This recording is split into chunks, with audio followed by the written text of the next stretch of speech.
Existen dos teorías para determinar la estructura óptima de financiamiento de una empresa: la teoría de la jerarquía financiera y la del equilibrio estático.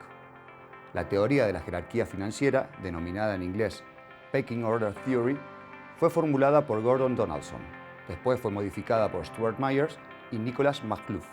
Pero, ¿qué es lo que dice? Esta teoría concluye que las empresas prefieren financiar sus necesidades de financiamiento con utilidades retenidas, es decir, con financiamiento interno.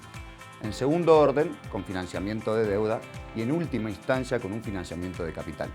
Priorizar el uso de utilidades retenidas para financiar necesidades de financiamiento permite a tu empresa tener un mayor control, menor dependencia de los acreedores y accionistas, como así también lograr un menor costo de financiamiento en comparación con nuevo financiamiento de deuda capital.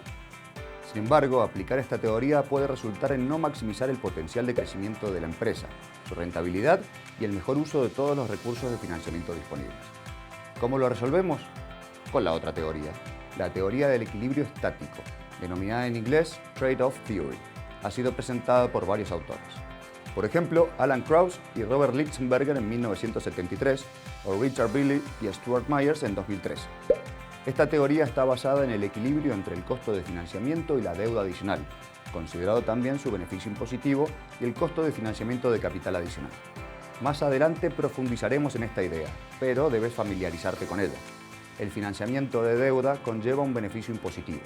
Esto ocurre porque los intereses resultantes de ese financiamiento son generalmente deducibles del impuesto a la ganancia corporativa. Consecuentemente, el costo neto del financiamiento de deuda y la correspondiente tasa efectiva de interés son menores debido a la reducción en el pago de impuestos.